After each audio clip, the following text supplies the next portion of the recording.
Bismillahirrahmanirrahim. Assalamualaikum warahmatullahi wabarakatuh. Perkenalkan, nama saya Ila Rahayu.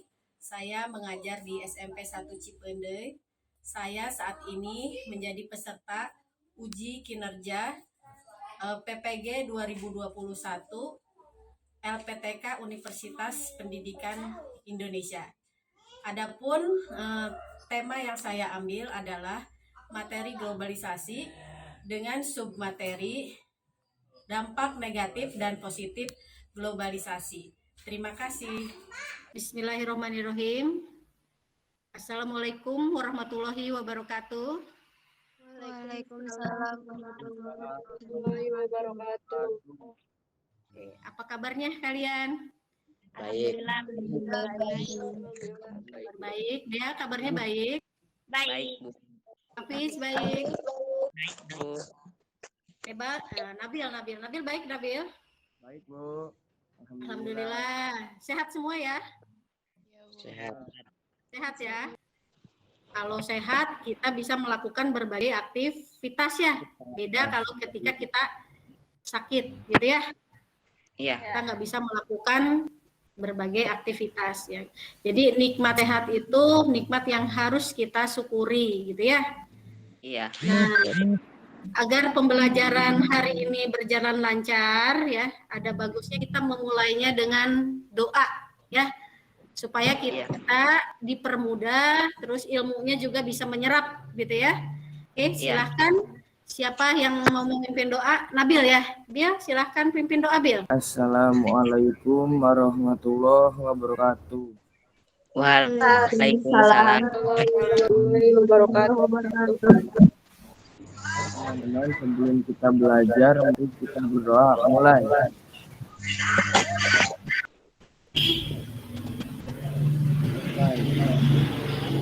Terima kasih Nabil. Oke, Ibu mau mengecek dulu kehadiran. Kalau dilihat di sini yang hadir sudah 25 siswa ya. Kalau di Google Form itu yang mengisi kehadiran sudah 30. Jadi 2 orangnya sudah konfirmasi ke Ibu sakit gitu ya. Nggak apa-apa ya. Kita doakan yang sakit semoga cepat sembuh ya.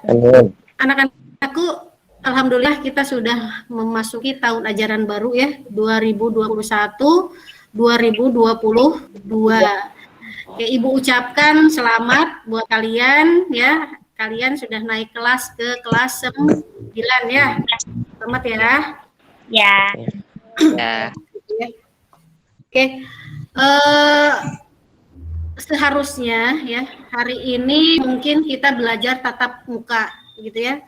Tetapi keinginan itu harus tunda dulu ya.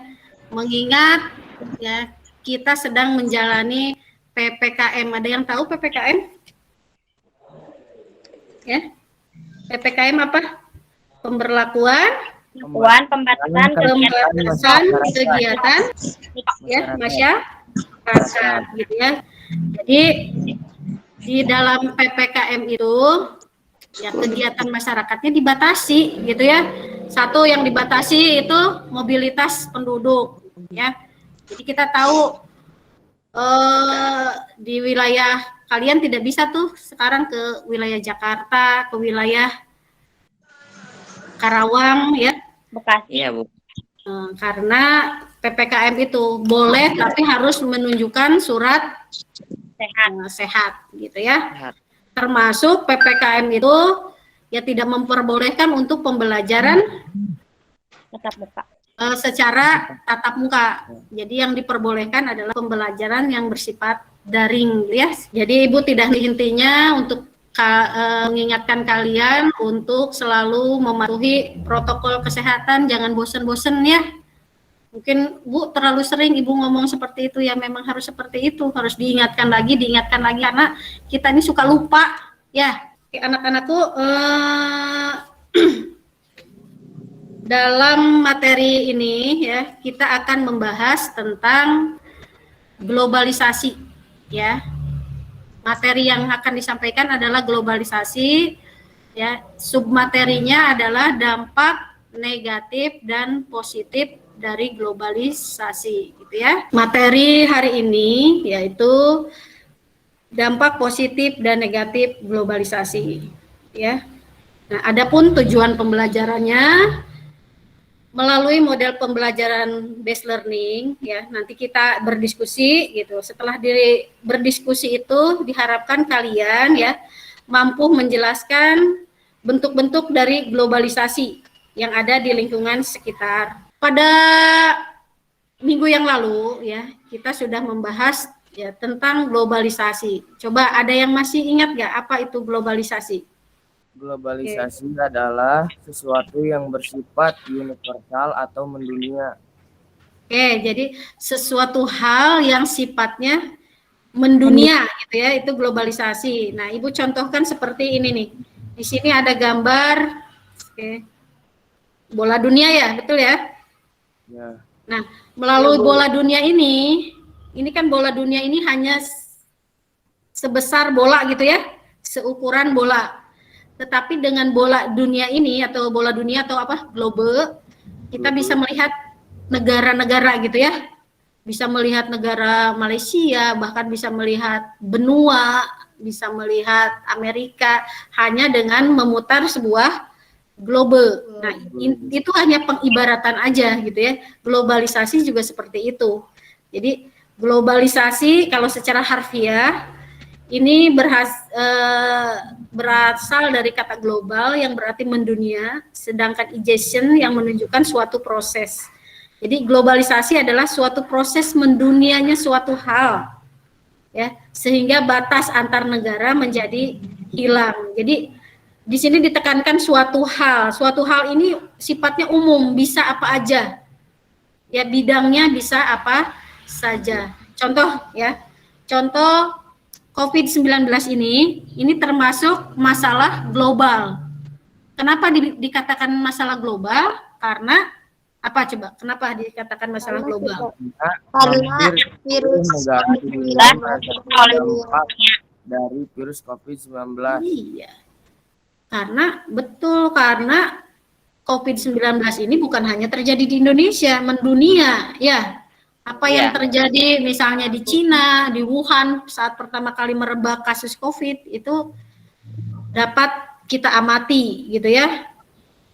Terus apa yang terjadi di India, ada apa yang terjadi di Italia, bahkan mungkin apa yang terjadi di Indonesia sekarang ini terlihat oleh dunia luar. Itulah yang namanya globalisasi. Oke. Nah, ini titik poinnya yang akan kita perdalam ya pada pertemuan hari ini gitu ya. Yaitu yang pertama kita mengenal terlebih dahulu bentuk-bentuk globalisasi, gitu ya. Nah, Ibu membatasi bentuk globalisasi, sebetulnya kata Ibu itu luas globalisasi, hanya Ibu merangkumnya saja ya, bentuk-bentuk globalisasi yang harus kalian pahami, gitu ya. Yang pertama ini bentuk globalisasi dalam bidang ekonomi. Nah, bukan sesuatu yang asing ya. Shopee, Lazada, ya betul nggak? Iya. Jadi ini familiar gitu ya. Nah, ini Shopee dan Lazada ini sebetulnya e-commerce yang dimiliki oleh perusahaan luar gitu ya. Ini, nah ini di foto ini adalah yang pemilik Shopee nih. Ya ini orang Singapura, bangsaan Cina ya. Kenapa kemudian Ibu mengatakan bahwa e-commerce ini bisa dikatakan globalisasi ekonomi? Karena kalian ya bisa membeli barang ya di luar negeri gitu ya hanya dengan menggunakan aplikasi Shopee. Jadi salah satu globalisasi ekonomi Ibu mencontohkan ini munculnya berbagai macam e-commerce seperti Lazada dan Shopee dan sebagainya. Nah, ini adalah produk dalam negeri yang sudah mengglobal, ya. Nah, ini ada Indomie, kemudian ada Silver Queen, namanya seperti nama barat gitu ya, Silver Queen. Ini sebetulnya produk lokal. Kemudian ada batik, gitu ya. Iya. Nah, ini ada lagi nih produk-produk Indonesia yang sudah mengglobal. Ibu kasih contoh. Nah, ini sepeda Polygon. Ya. Polygon Oke. ini ternyata made in Indonesia yang sudah mendunia. Ya. Terus kemudian, nah ini Eiger. Produk ini terkenal dengan ketahanan, kekuatan kualitasnya. Awet. Gitu ya. Ini seperti namanya seperti brand luar negeri, padahal produk dalam negeri, ya, produk lokal. Begitu juga di bawahnya Jeko. Nah, Jeko namanya keren banget gitu ya, Jeko. Ini sudah menyaingi produk dunia nih. Di kita Jeko sudah mengalahkan Dunkin Donat yang berasal dari Amerika. Justru kalau ke mall ini yang dia dicari Jeko. Nah, Jeko ini buatan dalam negeri. Ya, ini sudah ada di Singapura, ada di Malaysia, ada, sudah mengglobal. Nah, Ibu pengen tanya ke kalian, mengapa produk Indomie disebut sebagai produk global? Karena sudah dikonsumsi oleh banyak negara. Karena Indomie sudah terkenal ke kancah internasional. Iya, betul. Indomie itu sudah terkenal ya. Nah, ini bahkan nih Indomie diekspor ke lebih dari 60 negara, bayangkan gitu ya, dan dinobatkan sebagai mie instan paling populer di Afrika. Nah, Ibu mau bertanya lagi, apakah penggunaan kredit card, debit card atau ATM gitu ya, termasuk dalam globalisasi ekonomi? Iya. Coba siapa yang mau menjelaskan kenapa alasannya? Karena bisa digunakan di mana saja. Oke, pinter ya. Bisa digunakan sebagai sarana pembayaran di mana saja kalau kalian ke luar negeri, apalagi ini berlogo Visa atau Mastercard, apalagi yang ada kata platinumnya, ini sudah mendunia. Kalian bisa melakukan transaksi di luar negeri. Nah, kemudian globalisasi budaya. Ibu mencontohkan globalisasi budaya ini makanan. Nah, ini ada ini makanan yang tidak asing lagi, yang sebelah kanan nih KFC katanya, fried chicken ya. Iya. Ya. Iya. Ya. Ini Ibu yakin hampir semua anak Indonesia udah makan KFC ya, fried chicken ya.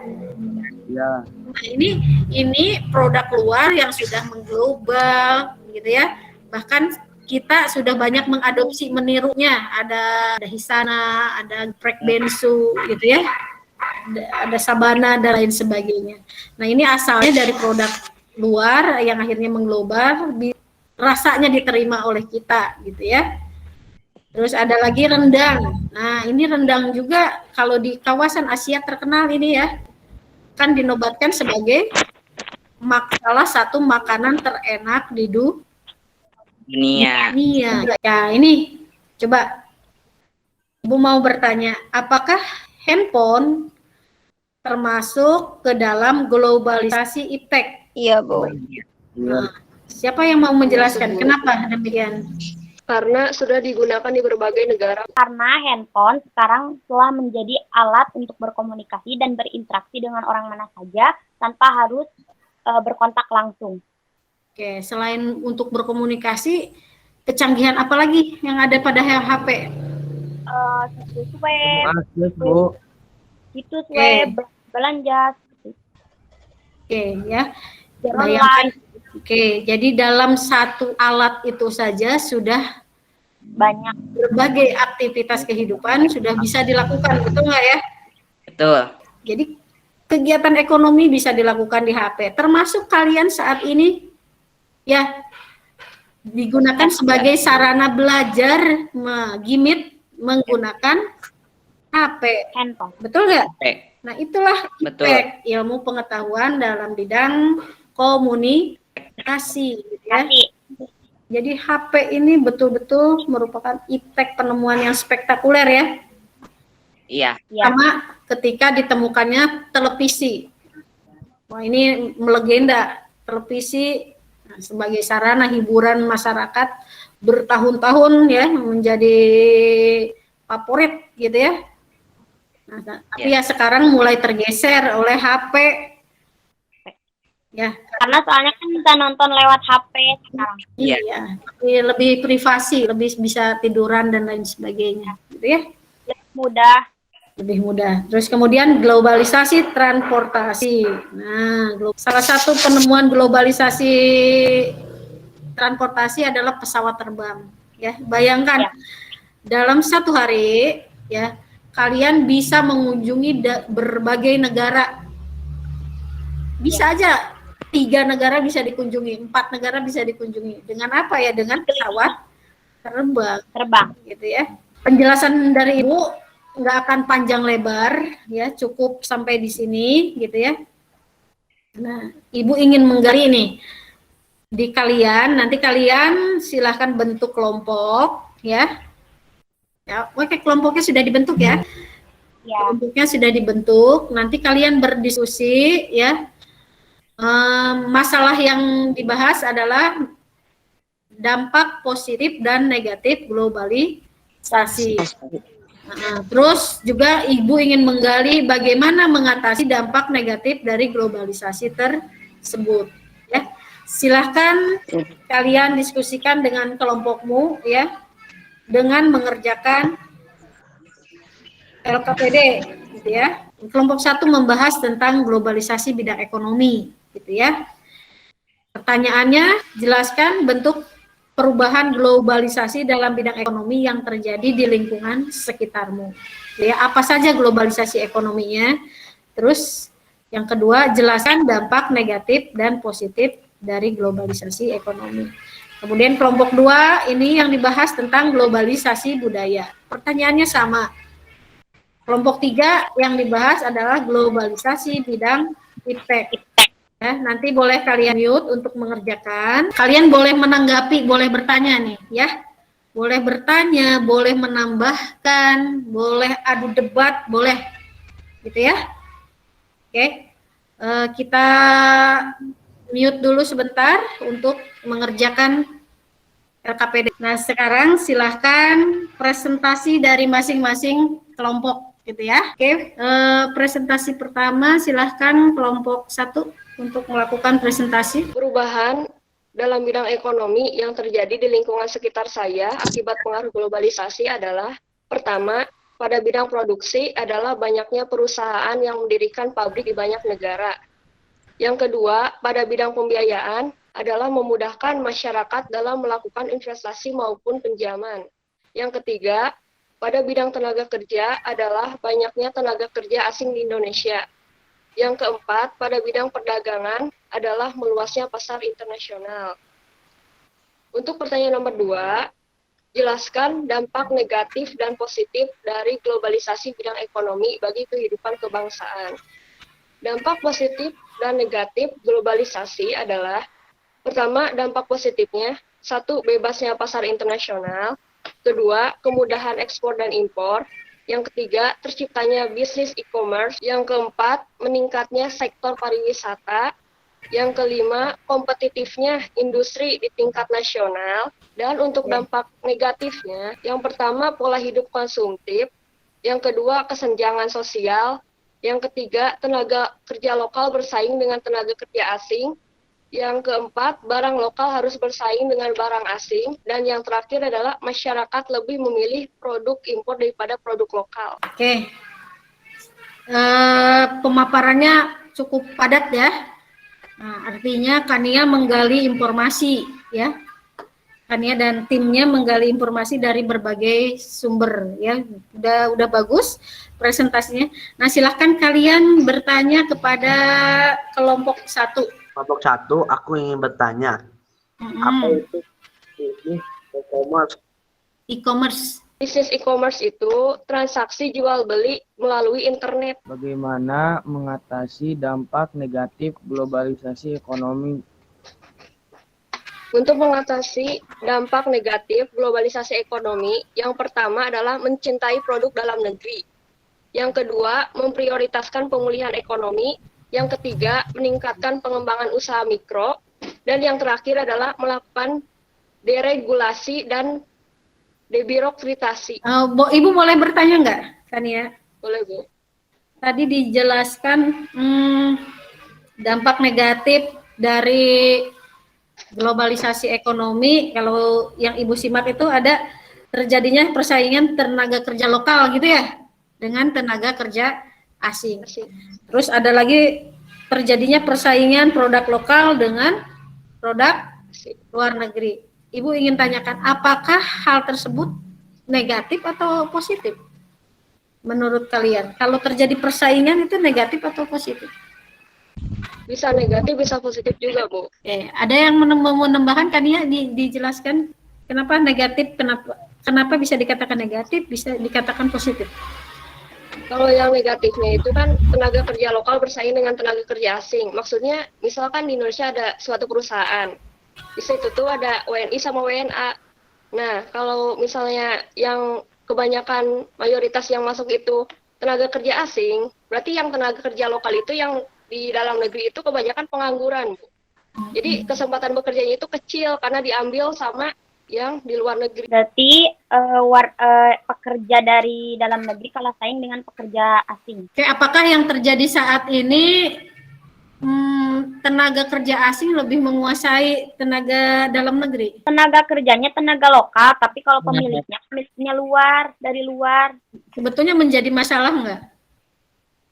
Enggak, soalnya kan kita juga ikut bekerja. Kalau kita melihat persaingan itu jangan dipikirkan negatif saja, enggak. Justru kita itu bersaing untuk meningkatkan kualitas. Assalamualaikum warahmatullahi wabarakatuh. Sebelumnya perkenalkan, nama saya Fatha Nurul Fadilah, mewakili presentasi kelompok 2. Pertanyaan nomor 1, jelaskan perubahan globalisasi dalam bentuk budaya yang terjadi di lingkungan sekitarmu. Berkembangnya cara berpakaian. Misalnya, pakaian yang tren di luar negeri, tren juga di negara kita. Masyarakat bisa memakan makanan orang luar. Pertukaran budaya. Misal, keberagaman budaya di Indonesia diperkenalkan orang luar sana karena keindahannya. Contoh tari kecak dari Bali yang sudah mendunia. Dampak positifnya, perubahan tata nilai sikap dan budaya yang lebih baik. Kualitas atau tingkatan kehidupan menjadi lebih baik. Produk dalam negeri dikenal banyak negara di luar sana. Dampak negatifnya, lunturnya nilai budaya asli. Masyarakat banyak yang semakin sifatnya menjadi individualistis. Mengatasi dampak negatif dalam sosial budaya. 1. Meningkatkan rasa kasih sayang terhadap bangsa negara sendiri. 2. Menghargai dan tidak terlalu terobsesi keseluruhan berbasis luar negeri. Seperti misalnya menyukai cara berpakaian orang luar, tapi tidak sampai semua yang dipakai adalah produk luar. Ketiga, meningkatkan jiwa semangat persatuan, kesatuan, serta nasionalisme. Assalamualaikum warahmatullahi wabarakatuh. Saya Dea Anggepa, perwakilan dari kelompok 3 akan mempresentasikan globalisasi dalam bidang iptek. Terlebih dahulu, apa sih yang dimaksud dengan globalisasi dalam bidang iptek? Globalisasi dalam bidang iptek merupakan suatu proses perubahan mendunia di bidang ilmu pengetahuan dan teknologi. Setelah mengetahui definisi globalisasi dalam bidang iptek, di sini ada pertanyaan. Pertanyaan pertama adalah, jelaskan perubahan yang terjadi akibat dari globalisasi. Jawabannya adalah, perubahan yang terjadi adalah yang pertama, sebagian besar masyarakat menggunakan media sosial mereka untuk berkomunikasi. Yang kedua, pabrik yang mengganti tenaga manusia dengan tenaga mesin atau teknologi. Yang ketiga, adanya lapangan pekerjaan yang hanya menggunakan modal sebuah handphone, contohnya adalah programmer. Yang keempat, dapat menggunakan sistem transaksi melalui handphone dengan melalui aplikasi banking. Yang kelima, munculnya aplikasi-aplikasi online di bidang jual beli, transaksi online, belajar online, layanan kesehatan atau halodoc, sampai juga jasa drive ataupun ojol. Dampak negatif dari globalisasi bidang iptek adalah yang ke-1, berkembangnya sifat konsumtif. Yang kedua, karena globalisasi menimbulkan pekerja dari luar yang menimbulkan masyarakat di daerah kalah saing, lalu menimbulkan pengangguran. Yang ketiga, terjadi penyalahgunaan kepentingan teknologi oleh anak dengan alasan untuk belajar. Yang keempat, munculnya kejahatan atau penipuan terutama saat melakukan sesuatu secara online. Yang kelima, menurunnya tindak langsung sosialisasi akibat kecanggihan dari teknologi. Yang keenam, lunturnya kebudayaan dikarenakan berbagai budaya masuk dikarenakan globalisasi. Dampak positif globalisasi iptek yaitu mempermudah segala sektor dalam kehidupan, dapat berkomunikasi dengan mudah serta mempercepat informasi. Yang kedua, menciptakan banyaknya profesi dan pekerjaan baru. Yang ketiga, meningkatkan kualitas pendidikan dengan didukung adanya aplikasi belajar online. Yang keempat, mempermudah dan mempercepat mobilitas. Yang kelima, kemajuan di bidang teknologi yang meningkatkan kesejahteraan masyarakat. Yang keenam, adanya interaksi dengan luar membuat sebuah modernisasi untuk sebuah kemajuan agar tidak kalah saing dengan negara lain. Sekian. Presentasinya cukup bagus, cukup lengkap ya. Ibu berikan apresiasi. Terima kasih ya. Kelompok 3 sudah berusaha semaksimal mungkin. Oke, ada yang mau menanggapi atau mau menambahkan, bertanya? Silakan. Contoh pekerjaan dalam bidang inteks. Contoh pekerjaan dalam bidang iptek. Contoh pekerjaannya dalam menggunakan handphone, contohnya programmer, aplikasi-aplikasi jual beli online. Contohnya seorang programmer katanya. Terus YouTuber. Nah, terus apa lagi? Gamer. Pekerjaan yang melalui teknologi. Nah, betul. Jadi pekerjaan yang menggunakan teknologi yaitu berarti pekerjaan yang iptek. Ya, iptek. Jadi pekerjaan iptek yaitu pekerjaan yang menggunakan teknologi sebagai modal. Bagaimana caranya agar iptek tidak merusak generasi bangsa? Nah, bagaimana? Cara menyikapinya adalah upaya kita yaitu kita harus ikut berkompetensi dalam kemajuan iptek. Jadi kita juga harus berkembang, jangan menutup diri untuk menghindari bersaingnya iptek dengan negara lain. Terus meningkatkan motif berprestasi. Yang ketiga, meningkatkan kualitas sumber manusia di bidang penguasaan iptek agar mampu bersaing. Yang keempat, mengedepankan orientasi di masa depan. Kan dampak negatifnya itu bisa membuat banyak pengangguran ya. Mengatasi pengangguran itu tuh gimana caranya biar nggak banyak pengangguran lagi? Berarti kitanya jangan males, jangan udah banyak orang yang dari luar masuk ke kita jadi kita diem. Berarti kita harus lebih bekerja keras lagi, lebih dari orang luar.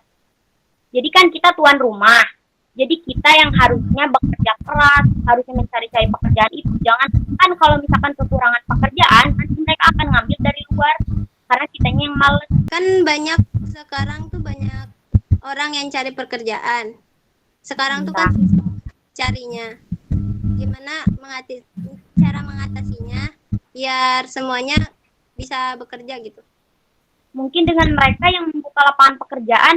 Kan sekarang pekerjaan bukan hanya kita menjadi buruh atau kita yang bekerja, bahkan berdagang di rumah saja itu termasuk pekerjaan. Jadi ya Ibu agak sependapat ya. Jadi pekerjaan itu jangan melulu mengandalkan kepada perusahaan atau pihak lain, gitu ya. Jadi kita dituntut untuk kreatif ya. Justru itulah yang menjadi pemenangnya. Jadi yang sekarang di masa pandemi ini justru yang bertahan itu UMKM, usaha kecil mikro gitu ya, menengah mikro. Itu justru mereka yang tahan banting dibanding dengan perusahaan-perusahaan besar yang sekarang banyak yang kolab, banyak yang membubarkan, bangkrut. Ya. Perusahaan sebesar Giant itu sudah keluar itu, udah nggak ada, udah bahkan Matahari, udah banyak yang tutup. Ya, justru yang survive ini yang usaha-usaha kecil yang mereka menjualnya ya dengan kreativitas mereka gabung dengan aplikasi online, ya, menggunakan media sosialnya untuk kegiatan berjualan. Nah itu ya mau tidak mau kita harus mandiri gitu ya, seperti itu dengan kondisi seperti ini gitu ya. Syaratnya satu. Ya, jangan gengsi. Iya. Ya, kalau kenapa tidak? Ada ya. Kalau berarti itu juga berhubungan dengan niatnya juga ya Bu?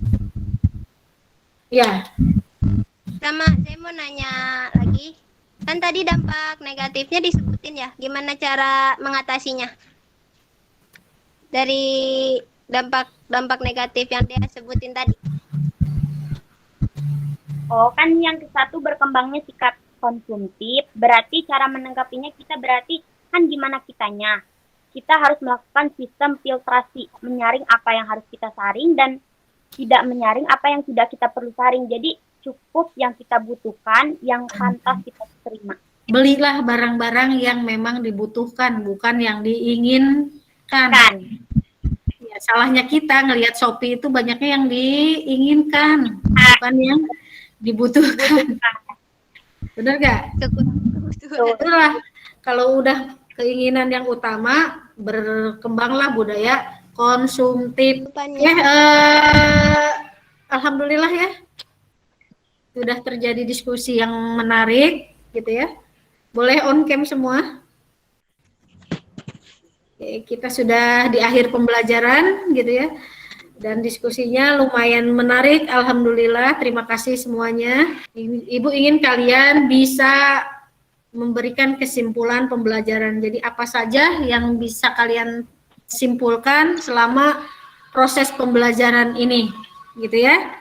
Nah, Ibu mungkin kesimpulan pembelajarannya dengan bertanya ke kalian ya. Kayak kesimpulan pertama, coba siapa yang bisa menjelaskan apa itu yang dimaksud dengan globalisasi? Globalisasi di dalam bahasa Inggris itu globalize yang bermakna universal atau menyeluruh, penambahan kata ization. Oke, ya. Secara bahasa sederhananya, globalisasi adalah mendunianya ya suatu hal sehingga batas-batas negara itu seakan-akan tidak ada. Jadi tidak ada batas negara gitu ya. Itu globalisasi atau mendunianya suatu hal, itu namanya globalisasi. Bahasa sederhananya gitu ya. Sekarang siapa yang mau menjelaskan apa itu, sebutkan bentuk-bentuk dari globalisasi apa aja? Nabil, Bu. Ya, Bil, apa bentuk-bentuk globalisasi, Bil? 1. Globalisasi ekonomi, 2. Globalisasi budaya, 3. Globalisasi teks, 4. Globalisasi komunikasi, 5. Globalisasi transportasi. Oke, bagus ya, sudah bisa menyimpulkan. Kemudian kesimpulan yang ketiga, siapa yang bisa menyebutkan apa dampak negatif dari globalisasi ekonomi? Dampak negatif dari globalisasi ekonomi. Pola hidup konsumtif. Yang kedua, kesenjangan sosial. Yang ketiga, tenaga kerja lokal bersaing dengan tenaga kerja asing. Yang keempat, terhambatnya pertumbuhan industri lokal. Yang keenam, kegiatan impor yang melebihi ekspor. Yang ketujuh, liberalisme perdagangan. Yang kedelapan, ketimpangan pendapatan. Dan terakhir, monopoli dan oligopoli dalam perdagangan. Jadi jelas ya, tadi ya sudah bisa menyimpulkan. Oke, alhamdulillahirobbilalamin, kita sudah di ujung pembelajaran ya. Oh ya, tidak lupa Ibu menge-share tugas ya. Nanti tugasnya kalian kerjakan di Google Classroom gitu ya, di GC. Nah, ini untuk tugasnya Ibu akan menampilkan ya tugasnya seperti apa. Nanti tugas ini akan dibahas pada pertemuan yang akan datang. Ini tugasnya ya. Ini adalah pilihan ganda ya. Pilihan kalian hanya menjawab pilihan ganda. Ini ada 10. Ini adalah tugas mandiri ya, yang tugas yang harus dikerjakan sendiri gitu ya. Oke. Ini tugasnya nanti kalian bisa mengeceknya di Google Classroom. Alhamdulillah pembelajaran hari ini sudah berjalan lancar. Terima kasih sudah mau belajar ya. Ibu berharap kalian tetap semangat belajar. Ibu yang setua ini juga masih semangat belajar. Ya. Apalagi kalian ya. Kalian kan masih jauh perjalanannya, jangan merasa bosan ya. Ketika kita sudah bosan berhenti belajar, maka ya masa depan kita bisa apa? Madesuk, apa madesuk? Hancur. Masa depan suram gitu ya. Ya. Jadi lebih baik seperti Ibu ada pepatah bahasa Indonesia, berakit-rakit ke hulu, berenang-renang ke tepian, Iya. bersakit-sakit dahulu, bersenang-senang ke kemudian. Jangan dibalik. Jangan dibalik. Sekarang santai dulu, bersenang-senang dulu. Wah, nanti apa-apa nggak bisa, apa-apa nggak bisa. Ketika kamu harus bersaing dengan orang luar, bersaing dengan teman-temanmu yang lebih kompetitif, kamu menyalahkan keadaan. Ya, padahal yang salah siapa? Salah diri sendiri. Kita sendiri, malas belajar, ya malas berkompetisi dan lain sebagainya. Oke, untuk menutup pembelajaran, ya kita akhiri dengan doa. Kita silakan Nabil pimpin doa. Untuk mengakhiri belajar hari ini, mari kita tutup dengan doa. Berdoa mulai. Selesai. Oke.